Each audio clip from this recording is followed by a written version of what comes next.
ठीक है, ये फर्स्ट क्वेश्चन क्या था?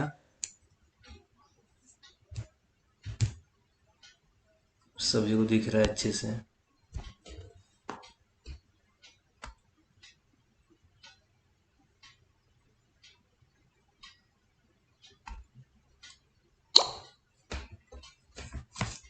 ठीक है, यहाँ पर पहला क्वेश्चन, इस ये तो बहुत लोगों का सही आंसर हुआ होगा। क्या है first question? If an ore when subjected to metallurgical processes yields only one metal. जब किसी और का, हम लोग होता है ना कि प्लांट वगैरह में बेनिफिशिएशन वगैरह करते हैं और उससे सिर्फ हमको एक मेटल मिल रहा है मान लो, तो उसको क्या बोलेंगे? वर्टिकल और, स्ट्रेट और, सिंगल और, हॉरिजॉन्टल और। क्या होगा इसका आंसर? तुम ही लोग बताओ।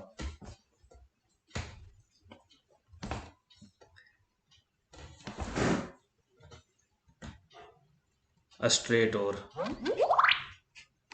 ठीक है, इसका आंसर क्या होगा? स्ट्रेट और। सिंगल और भी नहीं होगा, हॉरिजॉन्टल और भी नहीं होगा, वर्टिकल और भी नहीं है। ठीक है, कि अगर किसी एक और मतलब किसी और को हम लोग प्लांट में ले जाकर उसका प्रोसेसिंग कर रहे हैं, तो उससे अगर सिंगल सिर्फ मेटल मिल रहा है, जैसे मान लो आयरन और हो गया बहुत सारा, ठीक है ना, आयरन, और जैसे मान लो हेमेटाइट हो गया, मैग्नेटाइट हो गया, इस तरीके से जो भी है। अब इसको प्रोसेसिंग करने से मान लो सिर्फ एक ही और मिल रहा है, जैसे आयरन में और क्या क्या होता है साथ में, इसके साथ और कुछ कुछ मिक्स होता है, तो सिर्फ मान लो एक ही और मेटल निकल रहा है, क्या ऐसा आयरन निकल रहा है और साथ में कुछ भी नहीं निकल रहा है, तो इसको बोलेंगे स्ट्रेट और है। ठीक है, सेकेंड क्वेश्चन क्या है?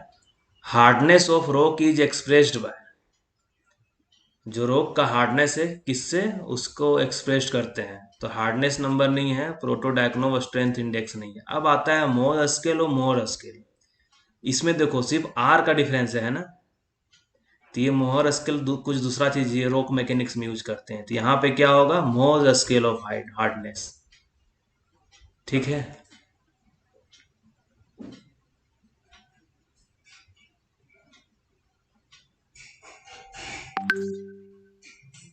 हाँ, क्वेश्चन 2 का आंसर क्वेश्चन 3 में है। जो वैसा भी होता है, एग्जाम में भी ऐसा क्वेश्चन आता है, और जब क्वेश्चन सेट कर रहे थे उस केस में ये माइंड में था।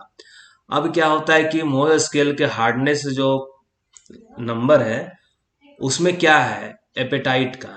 तो सीधा लिख लो, कहीं भी अगर ऐसा क्वेश्चन आता है, talc, gypsum, calcite, fluorite, apatite,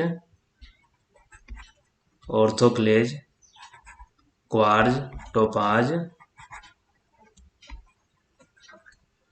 corundum और डायमंड। ठीक है ना, अब देख लो, सीरियल वाइज कर लो, 1 2 3 4 5 6 7 8 9 10। किसका पूछा है? एपेटाइट का पूछा है। एपेटाइट कितने में आ गया? पांचवा में आ गया। ठीक है, अब यहाँ पे क्या है कि ये जो चारों ऑप्शन है ना, इसमें से पूछे हुए हैं कि सबसे हार्डेस्ट मिनरल कौन है। Which among the following is hardest mineral on more scale. मतलब ये चारों में सबसे हार्डेस्ट तो डायमंड है, लेकिन यहाँ जो क्वेश्चन में दिया हुआ है विच अमंग द फ्लोइंग, ये चारों में सबसे हार्ड कौन है? तो देख लो यहाँ पे आंसर क्या है? जिप्सम है, क्वार्ज है, कैल्साइट है, ऑर्थोक्लेज है। तो कैल्साइट का कितना है? 3 है। ऑर्थोक्लेज कितना है? 6 है। क्वार्ज कितना है? 7 है। जिप्सम कितना है? 2 है। तो कौन सा हो गया? क्वार्ज हो गया। ठीक है, अब क्या है पांचवा नंबर क्वेश्चन में? Hardness is defined as the relative ease with which mineral can be. Hindi में क्या है? कठोरता को सापेक्ष सहजता के रूप में परिभाषित किया जाता है जिसके साथ खनिज का क्या हो सकता है, खनिज को क्या किया जा सकता है? स्नेच्ड कर देंगे, या स्क्रेच कर देंगे, या स्क्रेच्ड बाय नाइफ, या स्क्रेच्ड बाय फिंगर नेल।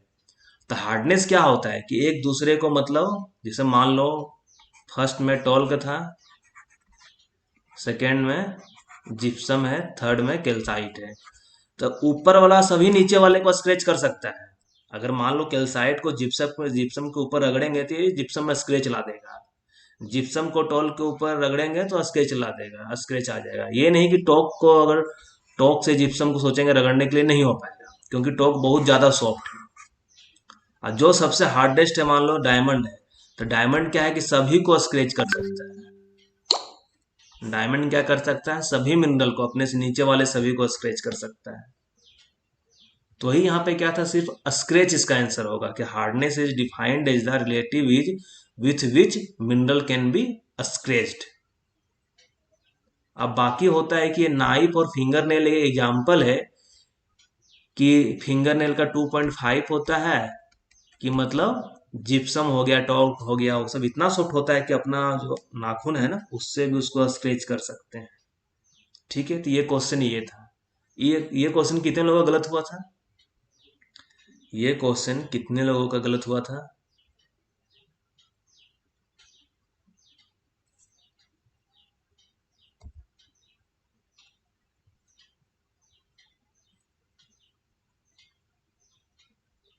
सूरजदेव का सही था, और किसी का गलत हुआ था ये क्वेश्चन स्क्रैच्ड वाला?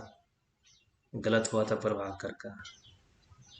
हाँ, ये बहुत इजी क्वेश्चन था, लेकिन तो बताया ना गलत हुआ है। 6 नंबर में क्वेश्चन क्या है, 6 नंबर का, which rocks form the hangwall and footwall? कौन सा रॉक हैंगवाल और फुटवॉल बनाती है? तो कौन सा था, बताया था ना यार, कि ये मान लो वैन हो गया, इधर कंट्री रॉक हो गया, तो यही कंट्री रॉक ही फुटवॉल और हैंगवाल बनाती है। तो कंट्री रॉक फुटवॉल और हैंगवाल बनाती है। अब ये हो सकता है कंट्री रॉक कुछ भी हो सकता है, वो इग्नियस रॉक हो सकता है, मेटामॉर्फिक रॉक हो सकता है, सेडिमेंट्री रॉक हो सकता है, कोई भी रॉक हो सकता है, लेकिन क्या है, वो कंट्री रॉक बोलते हैं। जो हैंगवाल और फुटवॉल बनाती है उसको क्या बोलते हैं, कंट्री रॉक बोलते हैं।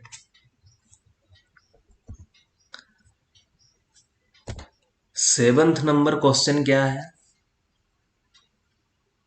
Dash is any rock which is lying in the position in which it was formed? मतलब ऐसा कोई रॉक है जो जिस कंडीशन में, जिस पोजीशन में फॉर्म हुआ था, बना था, उसी पोजीशन में लाई कर रहा है, ठीक है ना, और there for it is not broken up, और वो टूटा भी नहीं है। तो कौन सा रॉक था वो? सेडिमेंट्री रॉक था? नहीं। कंट्री रॉक था? नहीं। ऑल ऑफ दिस तो हो ही नहीं सकता फिर। तो बेड रॉक था, कि bedrock is any rock which is lying in the position in which it was form there for it is not broken up.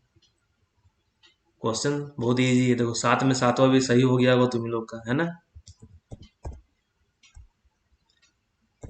ये क्वेश्चन हो सकता है कुछ लोग का गलत भी हुआ होगा, या कुछ लोग सही भी मारे होंगे, सोच कर मारे होंगे। इसका आंसर क्या होगा? कौन सा रिपीट करें पप्पू? अच्छा, बाद में रिपीट कर देंगे, ठीक है ना। 7th नंबर, कंट्री रॉक में कंटेंस, कंट्री रॉक में क्या क्या था, कि एक वेन था, है ना, इधर कंट्री रॉक हो गया, ये फुटबॉल हो गया, इधर हैंगबॉल हो गया। अब ये जो वेन हो गया, कंट्री रॉक के अंदर जब मान लो वेन आ रहा है, वेन के अंदर और बॉडी आ रहा है, और बॉडी के अंदर और आ रहा है, और के अंदर मेटल आ रहा है, यही है ना। तो कंट्री रॉक के अंदर एक तरीके से सारा चीज आ रहा है। तो कंट्री रॉक में कंटेंस वेन और body mineral all of the, मतलब कंट्री रॉक के अंदर सभी चीज आ सकता है। ठीक है, थोड़ा सा कॉन्सेप्चुअल क्वेश्चन था, जैसे नहीं होता है कि जो क्वेश्चन आता है या रीजनिंग वगैरह में, कि all cows are dog, some cows are elephant, ऐसा करके जो क्वेश्चन आता है, वैसा वाला ही क्वेश्चन है, कि एक कंट्री रॉक है, उसी के अंदर सारा चीज आ रहा है, वैन आ रहा है, और बॉडी आ रहा है, और आ रहा है, मेटल आ रहा है, मिनरल आ रहा है, सब उसी के अंदर आ रहा है। ठीक है, निम्न में से किस चट्टान की शीतलन शीतलन दर तेज है? मतलब रेट ऑफ फास्टर कूलिंग किसका है, फास्टर रेट ऑफ कूलिंग कौन से रॉक का है? तो बताए थे, मान लो कि इग्नियस रॉक है, ये मैग्मा, ठीक है ना, सरफेस पे आ गया, तो सरफेस पे जो रॉक फॉर्म किया उसको वोल्केनिक बोल दिया, है ना। इंटरमीडिएट डेप्थ पे हाइपा बेसल बोल दिए, और लार्ज ग्रेटर डेप्थ पे क्या बोल दिए, प्लूटोनिक बोल दिए। तब बताए थे कि प्लूटोनिक का क्या होता है, मतलब नीचे मेंटल में मैग्मा है, मैग्मा के कारण ये हमेशा हॉट होते रहेगा, तो इसका रेट ऑफ कूलिंग सबसे स्लो रहेगा। ये इंटरमीडिएट डेप्थ पे है, तो इससे थोड़ा फास्टर होगा, लेकिन वोल्केनिक क्या है, सरफेस पे है, तो सरफेस पे सबसे ज्यादा रेट ऑफ कूलिंग है। तो कौन सा रॉक इसका आंसर सही होगा? वोल्केनिक। सही हुआ था ये क्वेश्चन सभी का? ये क्वेश्चन तो सभी का सही होना चाहिए था।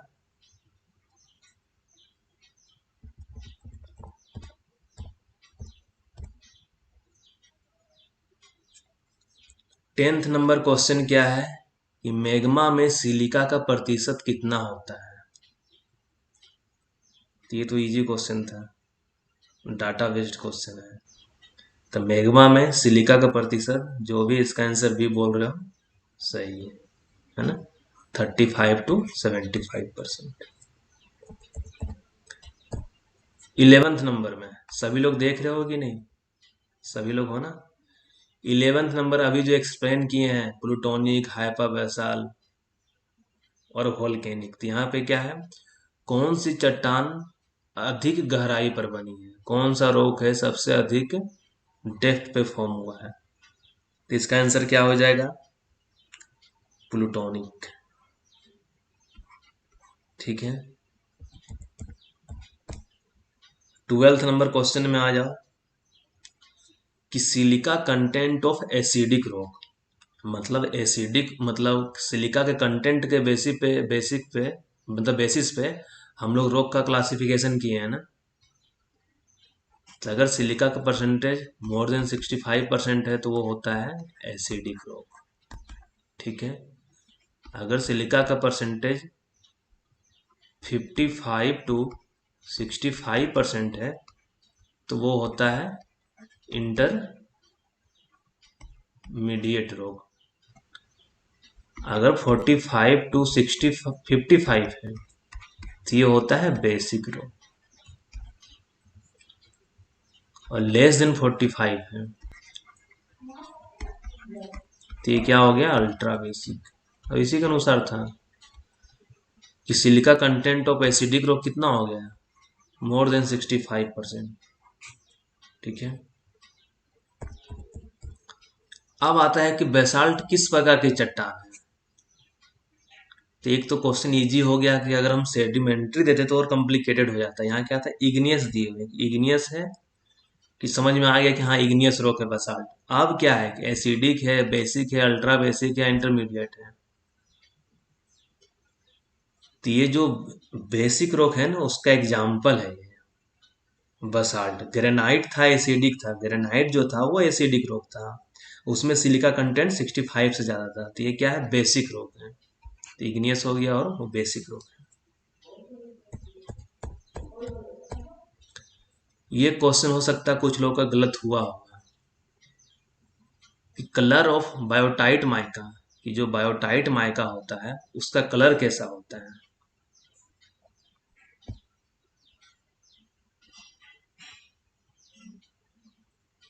कैसा होता है कलर?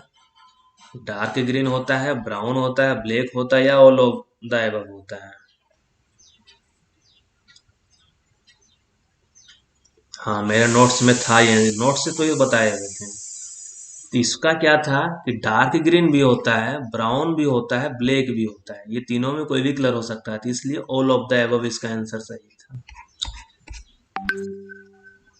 एक बार पिक्चर देखना, उसको पिक्चर जो हम बताए हुए थे उसमें एक्सप्लेन भी किए हुए थे कि देखो ग्रीन कलर का भी, डार्क ग्रीन भी नजर आ रहा है, ब्लैक भी नजर आ रहा है, हल्का सा ब्राउन भी नजर आ रहा है। मतलब तीनों का एक तरीके से मिक्सचर भी बोल सकते हो या अलग अलग भी बोल सकते हो। तो ऑल ऑफ द एबव इसका आंसर है कि तीनों में कोई भी कलर इसका हो सकता है। ठीक है।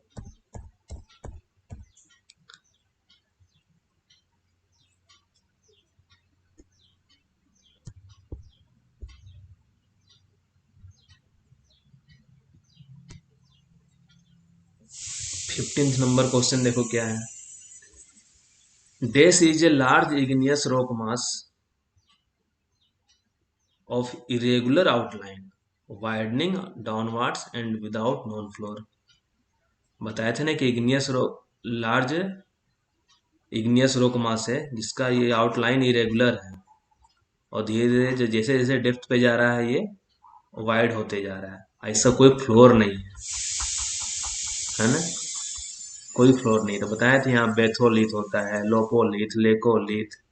सील लाइक तो यहाँ हो ही नहीं सकता है, चलो सील नहीं हुआ। अब तीन ऑप्शन बच गया, अब तीन में तुम लोग कंफ्यूजन हो सकता है।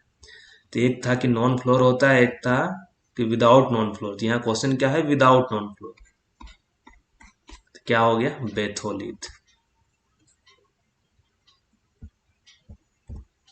गेवरो किस प्रकार की रॉक है? Gabbro is which type of rock? Metamorphic tick कौन कौन किया था इसका? सभी लोग तो इग्नियस बोल रहे हो, सही बोल रहे हो।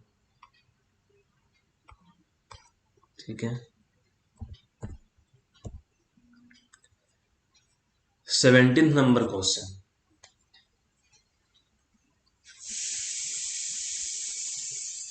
इन metal mining practice the rocks adjoining an ore body. मतलब क्या है, ये जो वेन हो गया ना, ये वेन में ही क्या होता है, और बॉडी आता है, इसी के अंदर और आता है। तो जो रॉक इसको एडज्वाइनिंग कर रहा है उसको क्या बोलते हैं हम लोग? ये जो वेन के आसपास वाला जो रॉक था उसको क्या बोलते हैं? कंट्री रॉक बोलते हैं। ठीक है ना। लेकिन यहाँ पे आंसर क्या है, थोड़ा प्रिसाइज कर दिया है। आंसर क्या है, थोड़ा प्रिसाइज कर दिया है कि जो कंट्री रॉक होता है वही ना होता है कि फुट वॉल और हैंग वॉल बनाता है। तो उसी को हम लोग वॉल रॉक से बोलते हैं। उसी को क्या बोलते हैं, वॉल रॉक्स। तीन metal mining practice the rocks adjoining an ore body are called wall rock, इसको बोलते हैं। ठीक है। क्वेश्चन भरे ना पूरा इसमें माइनर वाला था कि इसमें गलत होने के चांस बहुत ज्यादा था। इसमें बहुत लोग ऑल ऑफ दीज भी टिक किए होंगे। ऑल ऑफ दीज देने का ये रीजन होता है ना कि ऑल ऑफ दीज से लगेगा पहला कि अरे यार यही ऑप्शन तो नहीं हो। तो पहले जो सही भी अगर किसी में लग रहा होगा ना तो आदमी कंफ्यूज हो जाता है ऑल ऑफ दीज देख कर, कि हो सकता है ऑल ऑफ दीज दिया है सब मार दो, लेकिन वैसा नहीं होता है।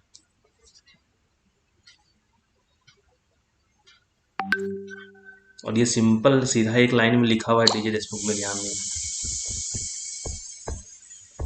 इन breccia the shape of pebble is, जो ब्रेसिया होता है उसमें पेबल का शेप क्या होता है? बताए थे ना, अगर सर्कुलर रहेगा तो वो कॉन्ग्लोमरेट हो जाता है,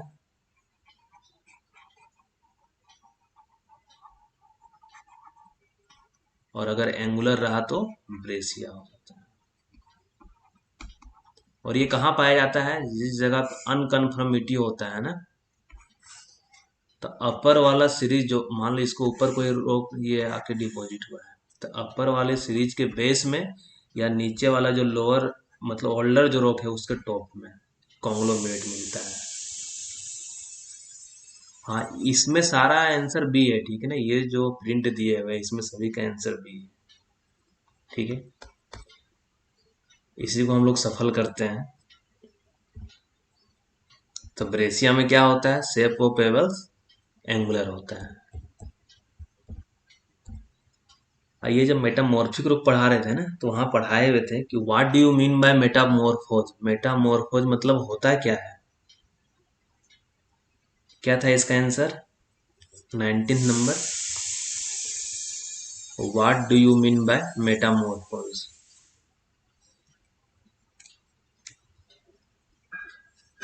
सही कितने लोग का हुआ था, गलत कितने लोग का हुआ था, ये बताओ। अब देखो यहाँ पे क्या है कि इसका आंसर चेंज इन फॉर्म। अब फॉर्म क्या हो सकता है कि उसका साइज चेंज हो सकता है, शेप चेंज हो सकता है, कलर चेंज हो सकता है, सब आ गया किसके अंदर, फॉर्म के अंदर आ गया। ठीक है ना, कुछ भी लेंथ चेंज हो गया, विड्थ चेंज हो गया, कुछ भी हो, तो सब किसके अंदर आ गया, चेंज इन फॉर्म के अंदर। तो इसलिए what do you mean by metamorphose मतलब चेंज इन फॉर्म। अब मेटामॉर्फिक रॉक किससे बनता है? जो मेटामॉर्फिक रॉक है वो किससे बनता है? तब बताया तो वो इग्नियस रॉक से भी बन सकता है या सेडिमेंट्री रॉक से भी बन सकता है। तो इसका आंसर क्या हो जाएगा, बोथ। दोनों से बनता है विशाल, इग्नियस से भी बनता है और सेडिमेंट्री से भी बनता है, इसलिए इसका आंसर दोनों है। ठीक है। Dolomite is a compound of, dolomite कैसा रॉक था? पहले ये बताओ, डोलोमाइट कैसा रॉक था? सेडिमेंट्री था या मेटामॉर्फिक था?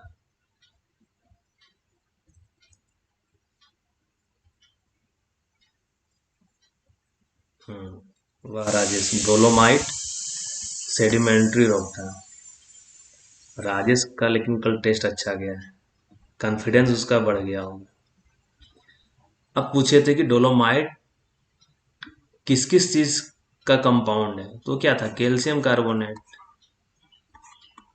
प्लस मैग्नीशियम कार्बोनेट, यही दोनों उसमें मेनली पाया जाता है, इसी दोनों से मिलकर बना हुआ है। ठीक है। 22 नंबर में देखो क्या है कि जो बताए थे, in syncline both limb deep away from the axis, correct है या इनकरेक्ट है? Can not say none of the above. तो बताए थे ना जब फोल्ड पढ़ा रहे थे।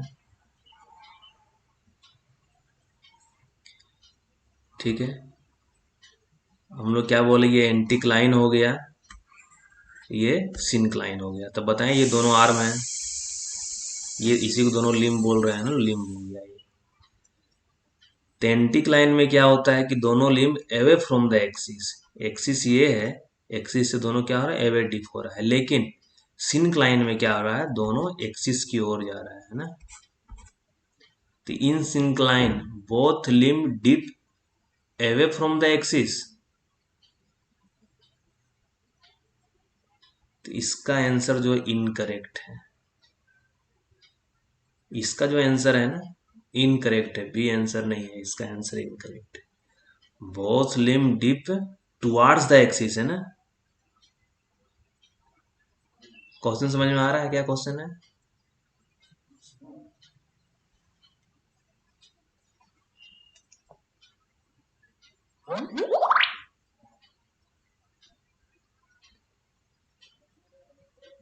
ये आया समझ में कि सिंक्लाइन में क्या हो रहा है कि जो बोथ लिम है वो दोनों डिप क्या कर रहा है, टुवार्ड्स द एक्सिस। क्वेश्चन क्या है, in syncline both limb dip away from the axis, नहीं, both limb towards the axis dip हो रहा था। इसका आंसर क्या है, इनकरेक्ट। ठीक है, क्लियर हुआ? 22 नंबर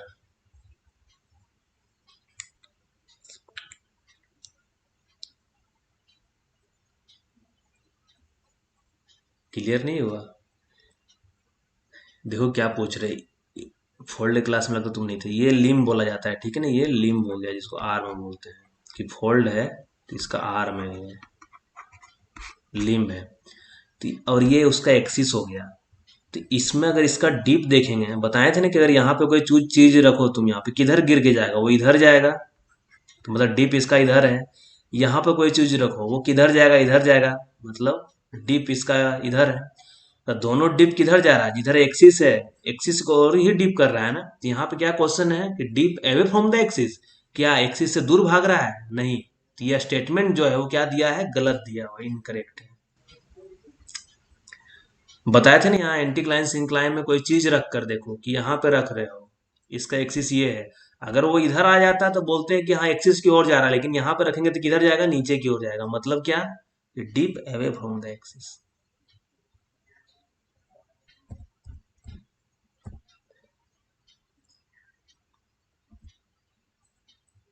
प्राइम कोकिंग कोल होता है, उसका केकिंग इंडेक्स क्या होता है? प्राइम कोकिंग कोल का केकिंग इंडेक्स 17 to 22 होता है, 22 एंड अबव होता है, या 10 to 15 होता है, या 15 to 23 होता है।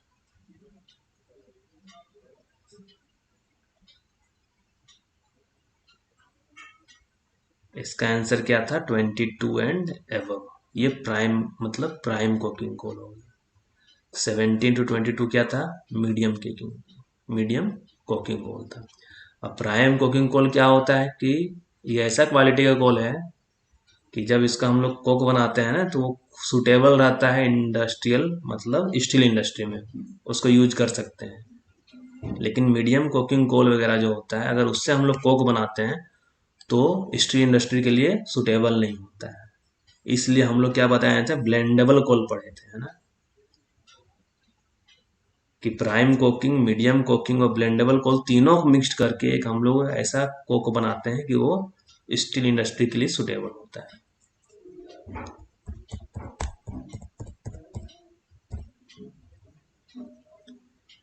24 नंबर क्वेश्चन में क्या था, इसका आंसर हो सकता है झारखंड, बहुत लोग टिक मारे होंगे।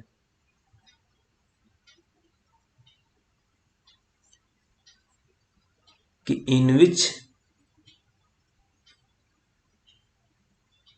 इन India which state has second largest proved reserve of कोल।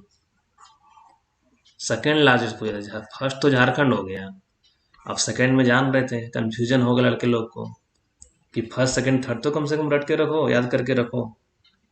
तो फर्स्ट झारखंड है, सेकेंड उड़ीसा में, झारखंड के बाद सबसे ज्यादा प्रूव्ड रिजर्व मतलब एग्जैक्ट हमको पता है कि कितना वहां पे डिपॉजिट है कोयले का, तो किस में है, उड़ीसा में है।